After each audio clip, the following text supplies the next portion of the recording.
Hello, and welcome to week 5. Can you believe how quickly this is going? You are implementing so many great things into your life, and you're changing your health habits. How does that feel? How does it feel to honor your big motivating factor, your big MOFA, and all of your goals? We're going to start today's session like we do all of our sessions and celebrate. Tell me what is going awesome in your life. Tell me, write it in your Quick Map journal. Make sure you write those down so you can go back and reflect on all the positive things going on. When you're really down, there are going to be down times. You can go back and look at those, and you know what? They will just be uplifting. So go ahead. Let's celebrate. Let's do our little happy dance. We are celebrating right now. We're celebrating you. All right. I'm curious. Did you think to yourself today, I want to skip today's sessions because I was kind of bad and I'm figuring, what's the use? Why even try? I know I'm going to go back to my old habits. Or have you consistently been following through? But are you feeling a little challenged, or maybe you're bumping into some obstacles? Well, that's perfect. It's not perfect that you're feeling challenged, and it's not perfect that you didn't do some of the things in alignment with your goals and your big MOFA. But it's perfect because you're being honest with yourself. And today we're going to talk about self-sabotage. So you are exactly on track and in the right place. So think about it. You're getting ready to go for your morning walk. And you usually do that first thing in the morning, and you say, nah, you hit that snooze button, they think to heck with it, you just turn off your alarm. What stopped you from following through? Good. Thank you for being honest. I'm glad it's happened because it really gives us a chance to see how self-sabotage shows up in your life. It can show up in so many ways. For some of us, it's the fear of changing so much that we're going to be growing apart from the people we love. For others, self-sabotage shows up when everything starts to feel a little too good. When we start feeling really good in ways that are unfamiliar to us, sometimes our bodies kind of freak out and they want to get back to normal, back to the way things always were. And others find that when they put themselves ahead of others or of doing other things, they don't want to disappoint those other people. Let's say you and your friends go out every weekend for pizza and beer, but that's no longer in alignment with your big MOFA or your health goals. And so you're afraid, you know what, I don't want to let my friends down. We've been doing this for so many years. And how that shows up is you're not putting yourself first. And you're starting to feel bad about yourself, the word bad. And that's how we can easily get derailed. And you know what? The key to shifting this is really quite simple. And I've created a handout specifically for this. It's in your course material. I am going to share it with you right now so you can see what I'm talking about.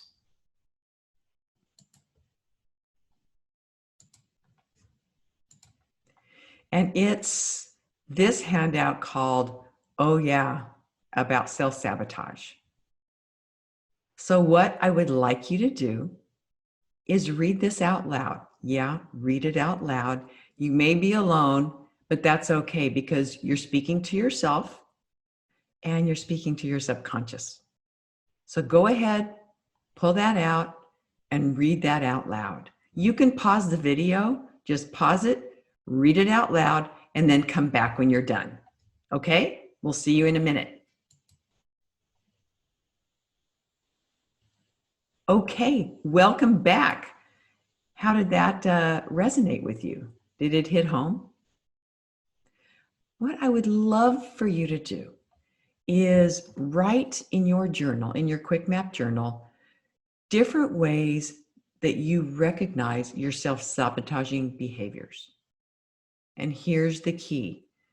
We must take 100% responsibility for our actions and how our life turns out.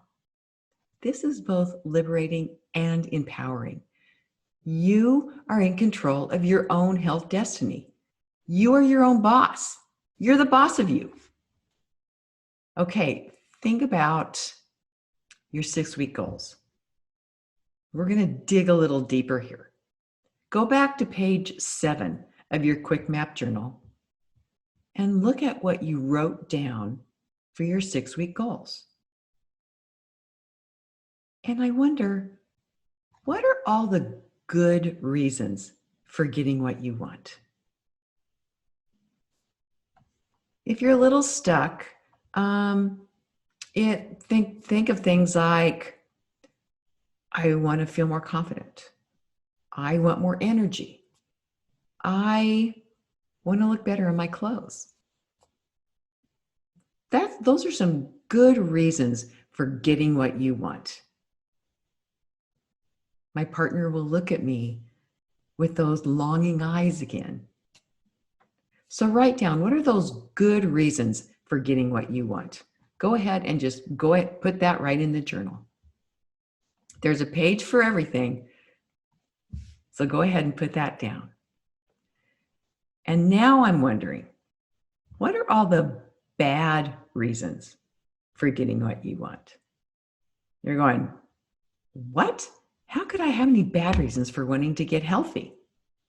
Well, there may be some bad.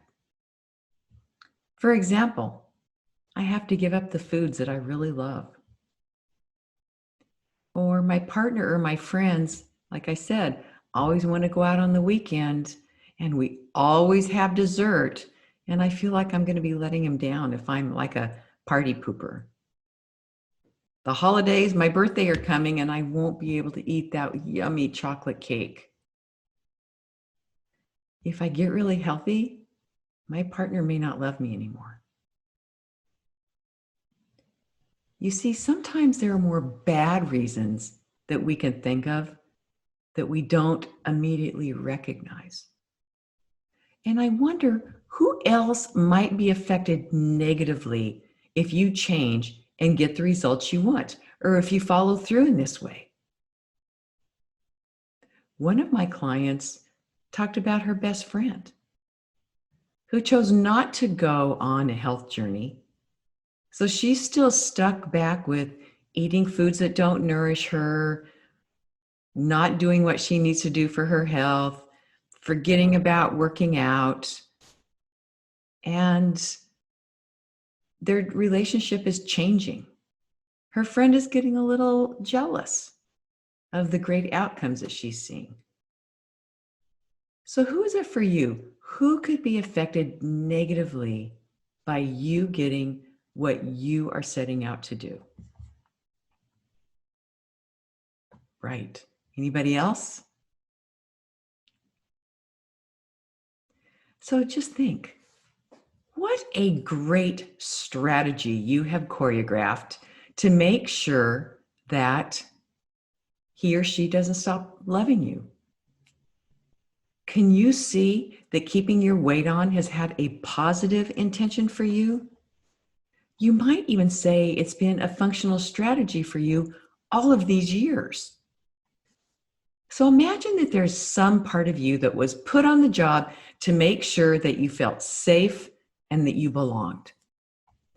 Belonging simply means to be the same as. And when we keep our excess weight on, we can ask the question, who or what am I wanting to belong with by keeping my weight on? There is a part of you that's responsible for ensuring that. And let's just notice that that part of you has done an excellent job. So go ahead and connect with that part of you inside, deep inside, that has been afraid to change. Go ahead, close your eyes and really connect with that part of you. And thank that part of you for giving you this method to say, to stay safe and making sure that you belong. And now gently explain to that part of you that there's some exciting developments happening, that we're upgrading our software in our operating system called our body. And let those parts know that we know that they've had a positive intention for creating connection, love, and belonging. And we want to preserve that positive intention while updating the methods we use to carry out that intention. The old way of doing things like binging or skipping yoga or the negative self-talk and judgment that we have, eating foods that don't really even taste good to us anymore, but they worked in the past, all of that is no longer necessary. And don't worry, tell the parts of you, don't worry. We have a plan in place to make this smooth transition to the new habits. And very, very soon, these new habits will feel easy and natural. So take a minute right now, pause the video, go to page 37 of your Quick Map journal, and just jot down what's going through your head right now. Come back when you're done. Okay, welcome back. So now let's put the conditions in place so that the future scenario will be familiar, but you'll have the tools to make a conscious, positive choice rather than that dysfunctional, destructive one. So picture yourself in the coming week or whenever time frame that you want. That same situation occurs where you're getting ready to self-sabotage. You're rolling over and turning off your alarm clock. And ask yourself, what needs to be in place to set myself up for inevitable success? What do I need to do to make sure I am successful in reaching my goals?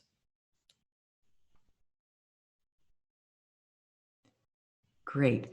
And if you follow through with that, what will having that do for you? And is there anyone else that might benefit from your following through? You see, the key here is to take 100% responsibility for our actions and how our life turns out.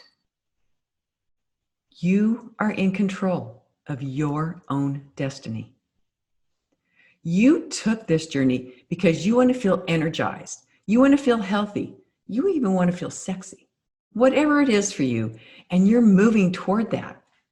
You know, many people stop short of having their biggest breakthrough right before they're on the verge of achieving it. Breakdown often happens right before breakthrough. You are perfect already, and I am here to support you and stretch you to be the highest version of yourself so you can hold on to that and live powerfully. I am here to hold up that mirror and remind you to continuously fall in love with yourself. Use page 38 of your Quick Map journal if you feel like giving up. Any of those times when you feel like giving up, go to that page, write down what you're feeling, write down your emotions so you know that you're being triggered. Remember, you're in control. Okay, great. Let's kind of shake out that heavy stuff and wiggle your shoulders. You're doing your shimmy shoulders. I'm not good at that. Loosen your jaw, kind of loosen up your neck. And we're going to talk about something fun now. We're going to be a little playful. Because sometimes when self-sabotage comes into our life, it simply means we need to be bad. And BAD is an acronym for break free from your routine, act naughty, and do something crazy and fun. Because sometimes we just want to be bad. And I call this your rebellious inner child syndrome. It's a way of rebelling against outside authority because sometimes we just want to break free and be crazy. Most people do not like being told what to do. How about you? Some of these mechanisms that we've used to rebel in the past, they're kind of out of date. They're dysfunctional and they're destructive. As a health conscious adult, we may need to revise our strategy while still having the experience of being bad or naughty. Does that make sense? It's natural when we hear, don't do that, don't eat that, we want to rebel. So when you want to rebel, when you feel that coming up with you, what age does that remind you of? Let's pick an age. You have your own age. I'm picking 5. So we're all of our ages all the time. And sometimes we just need to cater to that, inner 5-year-old.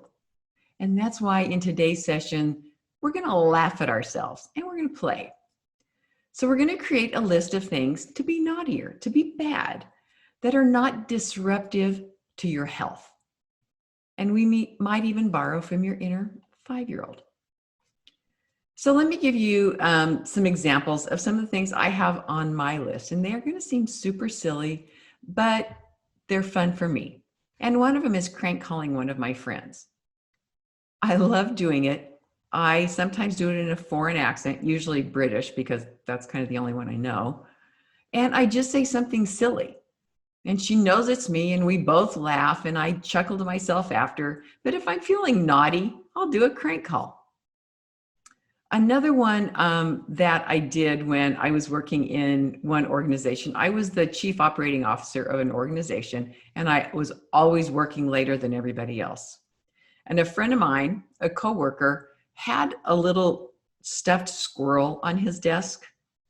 And so after everybody had gone for the day, I went and I kind of terrorized the squirrel. He had this wire in basket, so I would put the wire basket over him like he was in a cage, and then I'd put like chocolate covered raisins like he had pooped in the basket. One time I even strung him up by a telephone wire from the ceiling, which was kind of a little scary, but I laughed at it. And then one night I was working like always, and I went to terrorize the squirrel. But what I didn't know is somebody else was working late. And so I was doing whatever I was doing. And all of a sudden I saw a head pop up. We were in cubicles, a head pop up.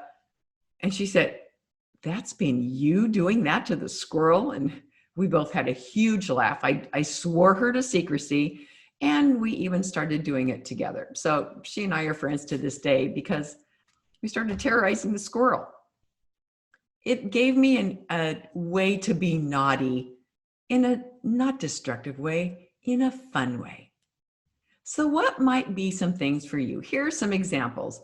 Draw a mustache on a poster, or dance in the aisles of the grocery store to the Muzak when they have it like piped in.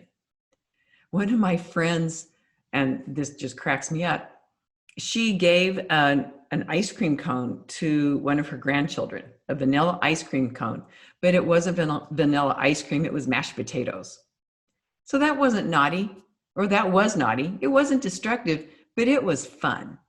So what about you? What are some things that you could do to be naughty, not in a destructive way, certainly not destructive to your health, but start making a list. There's a page in your Quick Map journal on, you know what, let me share that real quick.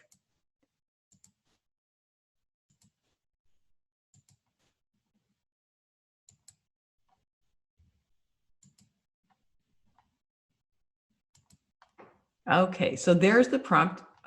We're going to do that in just a minute. Here's your bad menu. So go ahead.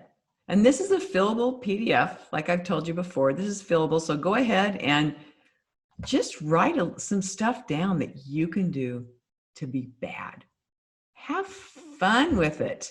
I mean, if nothing else, we need to have fun in our life, right? Great. I can't wait to see what you come up with. Share some of the things in the Facebook group. I'm sure everybody will get a big chuckle out of it. And you know what? We can borrow from each other. Now, I want to give you another exercise that we'll do really quick because it ties in perfectly to the bad menu. And we're going to create our nourishment menu. So I want you to imagine you're there, it's 2, 3, 4 o'clock in the afternoon, and you need a snack. So you head for the refrigerator or your pantry, the cupboard, a vending machine if you're at work. And remember, with no judgment, I just want you to get curious. What are you thinking at the time? What is the emotion that's going through your head at the time that you need that snack? Think about that. Tap into that emotion or that feeling. Are you bored? Are you frustrated?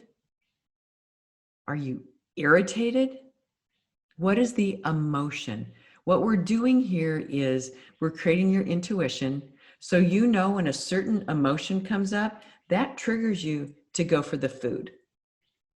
So next time, when you start to learn about these emotions and feelings, okay, I'm stressed, I'm angry, that usually triggers peanut M&Ms.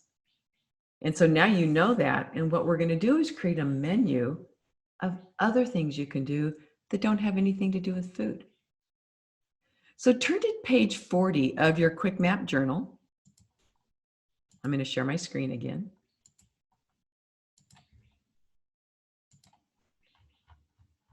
And what we're going to do is you're going to complete this sentence. I feel whatever your feeling is, when or because, whatever that is. And then we're going to finish it with an I want. But right now, so for example, I feel lonely when my husband goes to work and I have to stay home. Either you're working from home, you're a stay-at-home mom, you work in the house, whatever that is. I feel when or because blank. What is that for you? Good, good. Now fill in I want. Not the food that you want, what the food might do for you. What is the experience you are looking for? I want connection because I feel alone. So we're going to find a way to get you what you want without the self-destruction. I'm wondering, what are some non-edible, nourishing ways to meet your emotional needs for the cravings that your statement, I feel whatever because I want. So let's go, for example, the one we used. I'm bored when my partner goes to work and I have to stay home. I want connection. So this is a little different than the bad menu because these are specific things that will fulfill your cravings for pleasure, attention, connection, sweetness. And it starts with recognizing that you deserve to experience all of those things. You deserve that connection. You deserve to relax. So there are a few things from having a deep conversation to a relaxing bath that might nourish you. And we want to have those things, and we want them to be practical. It may not be practical to go to have a bath in the middle of the afternoon. So we want these things to be accessible to you at any time. And they have to be something that you can do regularly. So we need to think about how we can fill up your life that is naturally has the attention and connection built in. Does that make sense? You see, what part of it that drives our energy and makes us have poor choices is we don't have these things automated. We don't have them built in already. We have to think about them every day. And then if you're already bored and you have a need for something, if you don't have something right at your fingertips, you're going to go for the snack right now, because that makes sense, doesn't it? Because that's what you've been habituated your whole life. You're going to go for the snack because that's right there and you need it right now. What we're going to do is we're going to create your personal nourishment menu and have that available to you so it can be right by your desk or where you can see it all the time. So when you're feeling that boredom, that anger, that frustration, you can look on your list and say, you know what, I could do that. Maybe it's, again, just a walk around the block. Maybe you could just go outside and do your work from there. You know, enjoy nature. Maybe you could have flowers on your desk and look at the beauty of the flowers. Or go sit with your pet and just, you know, love on your pet. You could journal. You could meditate. You could even send a handwritten note to a close friend. What are the things that could nourish you? What is on your nourishment menu? Write those down, as many as you can possibly think of. And then when you get bored, you can go, you know what? I could go in my backyard and pick some tomatoes, whatever it may be. You know, what's beautiful about this is you can anticipate the wonderful things that you can do. What are some other things that could help with boredom, especially at work? Because it's easy to get bored at work in the afternoons because our mind has been working all day long and all, you know, we just need to do something else. You know, sometimes when you're bored, you just need a way to notice that you're not being productive anymore. Have you ever been looking at your screen and you've read something 1,000 times and you have no idea what it says? You know your eyes have been moving, but you don't know what you've been reading? You're no longer being productive. So you need a way to get inspired. There's a decision point. Am I going to try to continue to stare at this screen and get stuff done? Or am I going to do something to nourish myself right now so that I can get re-inspired? Go to your nourishment menu, pull it out, and look at some things that you can get re-inspired. Because boredom is one of the things that leads us to snacking faster than anything else. So we want to rewire that so we have more options on our menu. Right? Then we can be really in alignment with our big motivating factor and our goals. Now you have two supportive rather than destructive menus. You have one for your rebellious inner child, and then you have one where you're craving pleasure and satisfaction. So what I want you to do is continue creating your bad and your nourishment menus. We've added some today, but continue to think about things that you could do. Brainstorm with people in your life, you know, see if they can come up with things. Put stuff in the Facebook group and we can all help each other. Like I said, we can steal from each other. Remember, these are non-food related ways of nourishing ourselves. The first one is when you're feeling rebellious. The second one is when you're seeking pleasure, satisfaction. Try to come up with 10 for each menu. You can put them on a pretty piece of paper. You have them in your quick map, but you could also put them on a pretty piece of paper and decorate them all up and, you know, hang them next to your desk or wherever in your home that you need that. And so that you're feeling that boredom or whatever that emotion is for you, you can think, I'm not hungry. I'm feeling whatever your emotion is. I know I'm not hungry. I'm angry right now. I know I'm not hungry. I'm stressed right now. And I'm wanting pleasure, or I'm wanting a little rebellion. Let me look at my menus and see what I can do in place.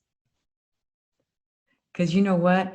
When you're in that space already, this is kind of like, relate this back to your hunger and your fullness scales. When you reach your 7, if you don't have those nourishment and bad menus available, and you've reached your 7 of boredom or of anger, like I said before, you're going to reach for the food because that's habituated. You don't have to do that anymore because you have way many more things to do. They're so much more healthy for your body and your mind. So this next week, continue with any previous action steps that you're working on. Become hyper aware of any temptation to self-sabotage. Recognize what that behavior is. Go to your quick map, write that down so you understand what those emotions and feelings are, so you know when they come, you know how to handle them. What problem are you trying to solve when you're solving or avoiding when that behavior comes up? And then what might be a healthier coping strategy? Perfect. All right. Next week is graduation week. We're almost at the end. We're going to go through graduation and next steps. So I can't wait to see you next week. Have a healthy week. Have a wonderful week. And I will see you soon. Bye-bye.